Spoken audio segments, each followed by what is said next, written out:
Welcome to another episode of The Brand Called You, a podcast and podcast show that brings you leadership lessons, knowledge, experience, and wisdom from thousands of successful individuals from around the world. I'm your host, Ashutosh Garg, and today I'm delighted to welcome a very, very accomplished professional from Michigan, USA, Ann Bueche. Ann, welcome to the show. Hi, thanks so much. I'm so happy to be here with you. Thank you. Ann is a lead consultant and founder of Be Kind Redesign. She's working at the intersection of global and local to increase livability and protect the planet. Amazing objective, Ann. So before we talk about Be Kind Redesign, tell me a little bit about your own journey and what got you interested in this space. Oh, thanks so much. I guess my journey started really when I was a child, in the sense, two factors that are important. Number one is I'm one of those people who somehow was born into the idea. As soon as I heard a foreign language or smelled a different cuisine, I was very interested in other cultures from a young age, which really drove me. From the time I was about 16, I decided, okay, I'm going to somehow make it my career to be able to travel and to help people to fulfill my interests, but also to give back. And the second factor in my childhood was I grew up in the 70s, basically in the US, at a time when I still lived in a walkable, small city, 50,000 people, small by global standards for sure. But I could walk to school, walk to services, walk to stores, and such. And I grew up in a time of housing integration. So I was actually a minority in my community that was a majority Black and Hispanic. And that gave me a kind of a different perspective, I think, on the world, which I didn't realize until long later. But that was kind of something, those two factors kind of going in led me to my career. Very interesting. And then you founded Be Kind Redesign. Tell me a little bit about this and what do you do here? Be Kind Redesign is kind of my personal effort as an independent consultant, which I started in my early 40s. I followed a long trajectory of an international career where I worked in international development, and I worked basically in paid work from the time I was even 11 years old, part-time, and then through my international development career in lots of countries and lots of different projects to improve quality of life and such. But then in my early 40s, I realized, okay, 40, that's interesting. And I had been very busy, very involved in my projects and traveling a lot, which limits your time to both volunteer and contribute in your own community, as well as I was thinking, okay, if I've been doing this for 20 years and I was in school for about the same amount of time adding up, what other areas might I be interested in? And so I left my full-time work, and at that time, took a pause and studied both small business management as well as interior design as something completely different than what I had been doing in primarily local service delivery and community development. Interesting. And when you talk well-being, now how do you link well-being to Be Kind Redesign? Yeah, this is interesting. So I had started Be Kind Redesign, and the naming of it came from this idea of helping people make their own homes kinder, make their offices kinder in terms of physical space. Correct. And I did that for a couple of years and worked on some very interesting projects with senior citizens having to transition their home, young professionals and such. But then I realized I kind of missed the intensity in the bigger social efforts of the kind of international development work I was doing. And so I kept the name of the business because the Be Kind relates to being kind to yourself, your community, the planet. And then the redesign part is kind of my approach to program design. But I look at programs in a customer bespoke manner to look at, I use 4 words: inquiry, analysis, culture shift, and baby steps. And I look at it that way because I believe that we need to look at what's working well as what might be obstacles in achieving our goals. So that's kind of the inquiry and analysis part of it, kind of to respect both past and current efforts. Because I think as I've gone on in my career and my world's travels and such, I realize like a lot, we're coming to terms with the fact that indigenous communities and cultures have been overlooked in terms of their caretaking and such. And then when it comes to programming, and by programming, I mean, it might be coaching, it might be training, it might be other kinds of interventions in an organization or a community, that if we don't get to the level of culture shift, our interventions will not stick. And so I look at each intervention as a baby step towards something bigger that we need to achieve in order to make that positive impact. Very interesting. And how do you define well-being for people and our planet? Yeah, this is one that, again, over these many years of both being local and as well as having the opportunity to travel and, again, to speak to people in different communities and such, I look at it as something that we have to consider our own personal and physical well-being in terms of, again, in our economy, the way it functions now, access to a job, access to shelter, good food and such. And the planet part comes in as I've realized, even back in way back, even 100 years, there was some knowledge of this, but especially in the 70s, the awakening about protecting the planet was coming to fruition. And we probably haven't done as much as we should. But when you tie your personal well-being to the planet, I see things like better agricultural practices that are less chemical dependent and more permaculture, better even home garden maintenance, more native plants rather than non-native. As people have migrated around the world at higher and higher rates, we tend to take for granted, I think, some of the things we've changed that perhaps we should kind of start to put back. And so that's the kind of nexus. Very well said. And what are some of the challenges that you have seen over the last few decades? And what do you foresee for the next few years? Again, as I've gone through my work, and again, I work in international development, which at its core looks at, again, the well-being of people more, and economic development tends to be a measure we use a lot, which comes to financial outputs and efficiency. Again, as I've proceeded and, again, doing deep studies on environmental issues and such, I keep coming back to the fact that we might need to find more balance between our aspirations, what we like to term innovation sometimes, but perhaps we're pushing the envelope too far as a world population in terms of, if everyone lived like the US, we need 5 worlds. If everyone lived like India, it's probably 2 or 3. And so how do we start to reset the balance that's going to be still a fulfilling life, but is going to be more respectful of the planet? And so in terms of challenges, I would say that's a main one. This idea that we think we are on a linear growth path for the whole world, which I don't think is the right case. It should be something more of a plateauing and sharing. And perhaps related to that, the continued increase, we see this in the US a lot, of wealth at the highest levels, echelons of society, and then the dispersal of very few resources and funds at lower levels. And in the US, we've seen this manifested even just in the health outcomes going down and our life expectancy going down. So I think there's some systemic issues there that we have to look at. So that's a few. Very interesting. And, when I was preparing to talk to you, I was reading a little bit more about well-being, and I came across an interesting, 5-step methodology to improve well-being, which was connect, be active, take notice, keep learning, and give.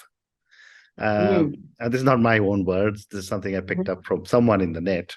What are your thoughts? I like that, those 5 options, and the one that catches my attention, 2 things catch my attention. One is the financial.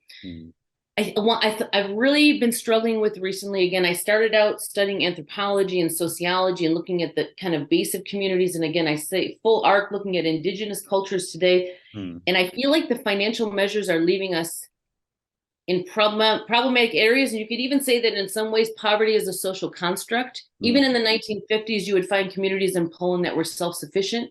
They may have had what we consider a low standard of living, but still they were quite comfortable and were able to feed themselves and such.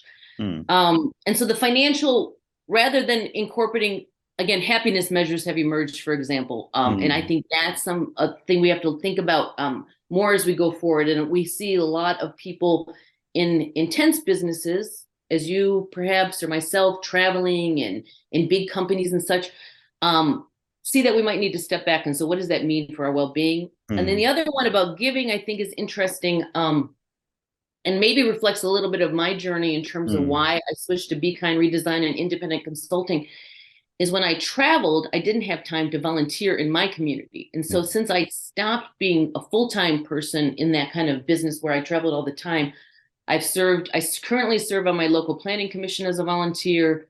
I've worked on immigrant children's reading programs, and I've been able to do a lot more locally because I've minimized my time in my full-time work. And I do think that creates a better balance, at least for me. Interesting. And yet, when we talk well-being, and you spoke a little bit about financial well-being, but the entire aspect of emotional, physical, financial, and social well-being are all factors that we have to consider. What Yeah. is your perspective?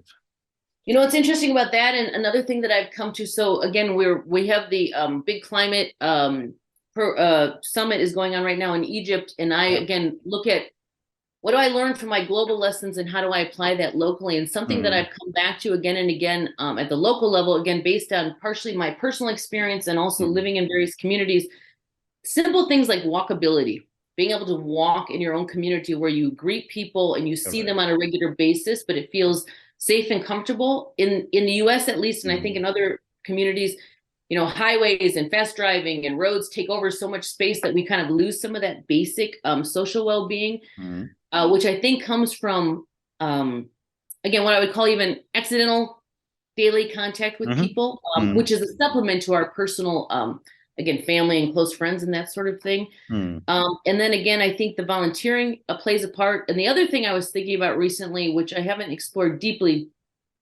is even such things as apps for finding your way has taken away people asking for directions, whether they're walking or driving or whatever, and just how many micro social interactions we've been taking away that we used to have.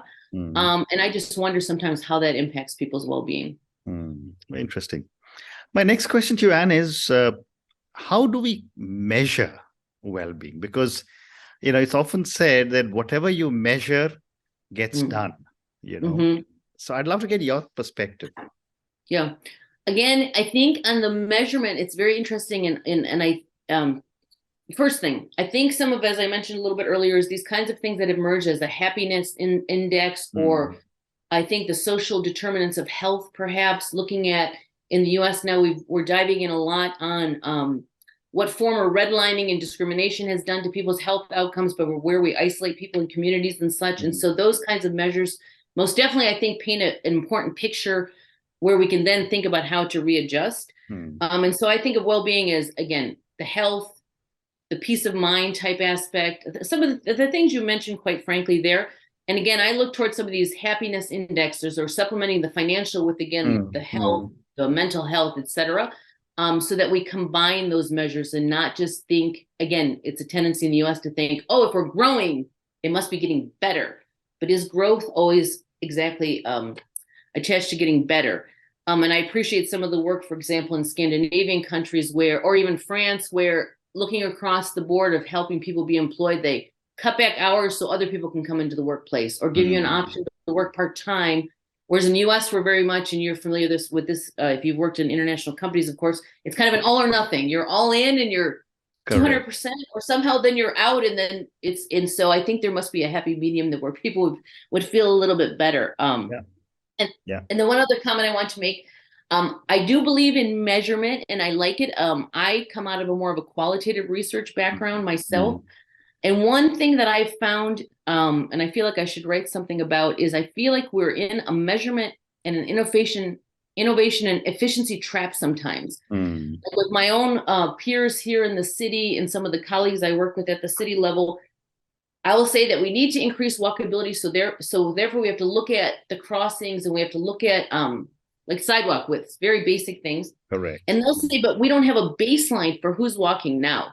And I said, well, we can just walk around and we'll see that certain people are walking in certain areas. And even by just visually observing, if we make some changes, we will probably observe them. And even without a strict statistical measurement, we might find some outcomes we can capture. And the other thing is I've seen people say they don't want to start because they don't have a baseline. And I think that's sometimes the trap of losing momentum or initiative. Correct. Well said. Well said. And now when you talk of well-being, does the perspective change as one gets older? That's interesting. I think so. And again, maybe I'll just speak from my own personal experience. Again, when I was younger, in my teens and 20s, my focus was on my personal achievement to become financially secure, coming from a relatively low income background, and then to be able to, again, fulfill my desire to travel, again, by helping people through the programs I was working on. But really, a lot of motivation came from my personal. And as I've gotten older, now in my 50s, again, the planetary well-being, the kind of how does this connect to that, has become more prevalent in my thinking, and not so much just for older people or myself, but rather for the whole population of the world, including animals and all of this kind of thing. Yeah. And again, I wouldn't call myself a big tree hugger type person, but when you start to talk about these issues, people kind of put you in that box, or so to speak. Anyway, so I do think it shifts over time. Yeah. Well said. Thank you for a great response. My next question is on culture. And different cultures handle well-being very differently. If you look at some parts of North India where people are very macho, or at least want to believe they're very macho, they don't want to go to a doctor for any tests. They think that nature will take care of herself, and so on and so forth. You live in a very, very culturally diverse country. What is your perspective on culture impacting well-being? Wow, that's so interesting. And I wasn't sure if you're going to talk about culture, generally as in, well, anyway, for me, wow, this is a tough one, because the measures, again, we tend to think are objective, right? Statistically objective. And we tend to decide, for example, again, health outcomes, for example, that those are right or wrong. In a way that, as you noted, some people might even disagree with those numbers. I'm wondering if, well, I'll answer this way first. When we look at culture, and one thing I've come to terms with in looking at diversity, there's, especially in the US, there are cultural differences, which can be as micro as, again, people on my block. Then there are ethnic differences that relate to people's background. Then we have our inheritance differences that might come from our grandparents' inheritances. And then we have this kind of mix of things on the ground. And so this kind of concept of intersectionality, I think, helps a lot on that. And, this is one I'm going to have to ponder more, but I think I would think if we have some baselines that we're measuring, people might have to have the options of expressing which ones are most appropriate for their own personal well-being. I guess that's the way I would look at it. I agree. But I do think that's a very rich topic. Absolutely. And the other part I wanted to ask you was that we have just come out of a pandemic, I hope. The pandemic has impacted well-being of individuals in a different way for everyone. It has impacted the well-being of the planet in a very positive way. But people say that Mother Earth has managed to recover a lot of the trouble we had given to her. The rivers have become cleaner again, the skies have become cleaner, and so on. What are your thoughts on how has the pandemic impacted well-being? Well, I guess a couple of things.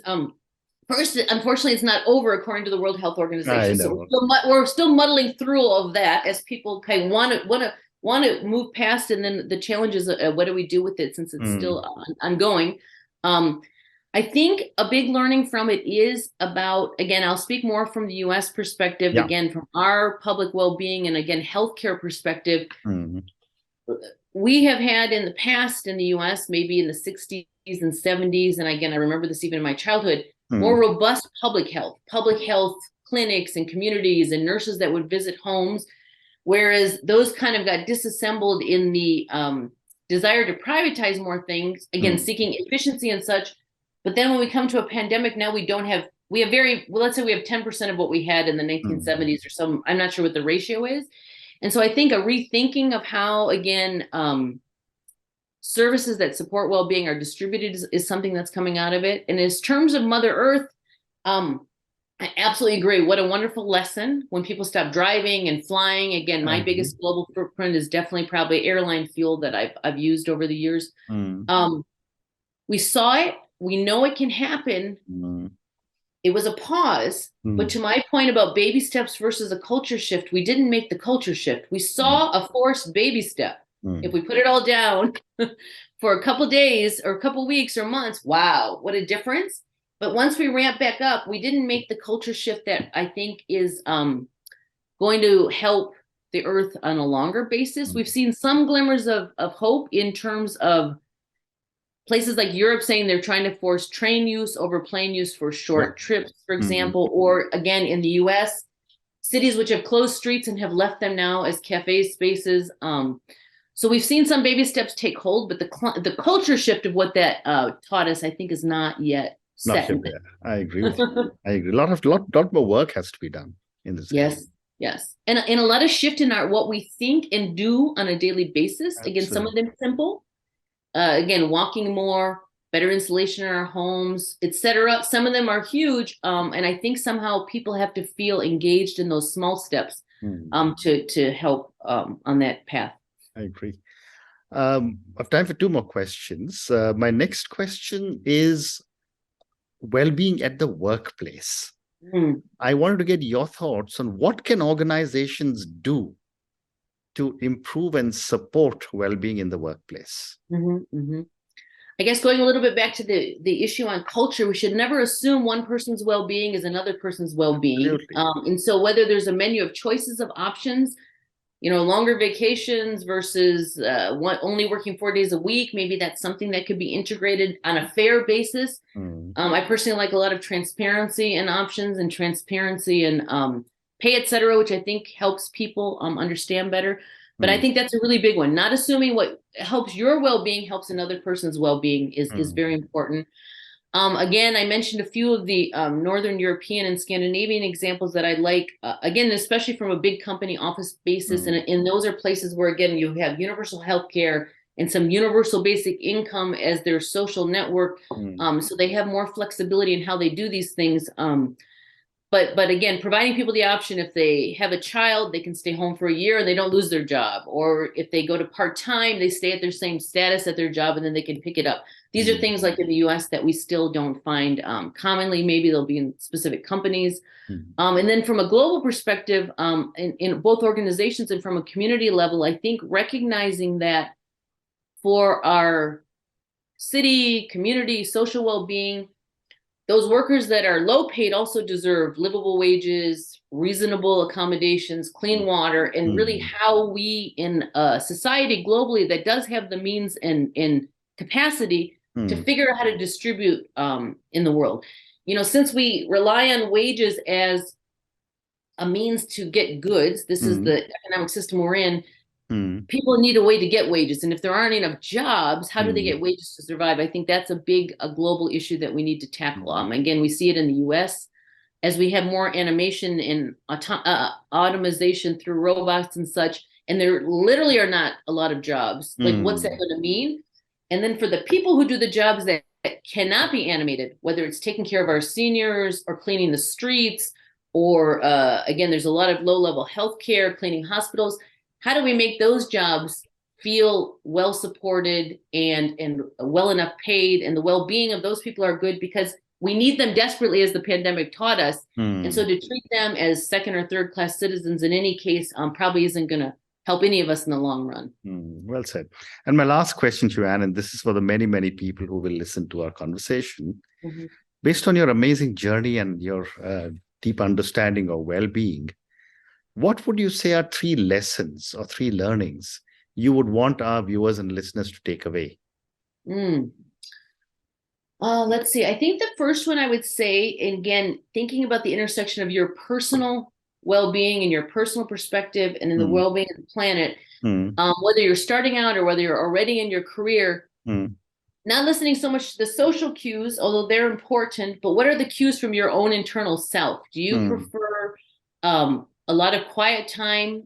So you should pursue maybe a field or a role that allows that on a daily basis. Is the interaction with community members important to you? Is what's fulfilling to you and your personal well-being, and how do you kind of incorporate that into your day-to-day, both work and personal life? Because I think sometimes we think there's one model of success and people get caught up in that. And that kind of takes them on the wrong road, and then it takes a long time to figure things out. The second one, in terms of well-being, I think, again, I feel maybe related, is again, to appreciate that intersectionality of your own experience, and to understand, even if you might, like you and I have an international experience that we share, but all of our other experiences might be different. So even though we have one shared experience, the idea that each person has a lot of other experiences to share, I think helps in our own personal well-being is not having expectations, Yeah. and then also a willingness to learn from others. And then the last one is, again, I think we're in it together and we're at 8 billion plus. So if we don't think about our systems and making those changes, I don't think it's over yet. And the earth will definitely survive without us. But if we want to be around for the long term, I think our human settlements and our human communities need to think about everything we do and how it treats the earth better. I didn't say at the beginning, I'm in Michigan, which is the historical lands of the Anishinaabe people, the indigenous people that were here before colonization. And a lot of Native American communities I've heard talk about making decisions for 7 generations into the future. You don't decide just for yourself for now, which we have a tendency, I think, to do. Michigan was, all the trees were cut down at some point to sell them to the East Coast and to Europe. Whereas the indigenous people would say we take 5 trees out of 50 because we want the forest to live. So I think shifting back to that kind of thinking might help us all. Well said. Well said. And on that note, Anne, and your wonderful lessons, which is we need to take cues from our own selves when it comes to personal well-being, which really I think what you're saying is that listen to your body and see what your body is telling you. Second, which is very valuable, what you just said, which are shared experiences are very valuable. The more we are able to share our own experiences, the better maybe we will be on for as far as the well-being is concerned. And third one was very critical that you told us, which is to protect the planet that we have. There is only one planet, and we are already 8 billion people on it. But until we look after the planet that we have, we cannot be around ourselves in any case. Thank you for talking to me about Be Kind Redesign. Thank you for talking to me about so many different aspects of well-being. Thank you again, and good luck. I appreciate it. Have a great day. Thank you. Thank you for listening to the Brand Called You videocast and podcast, a platform that brings you knowledge, experience, and wisdom of hundreds of successful individuals from around the world. Do visit our website www.tbcy.in to watch and listen to the stories of many more individuals. You can also follow us on YouTube, Facebook, Instagram, and Twitter. Just search for the Brand Called You.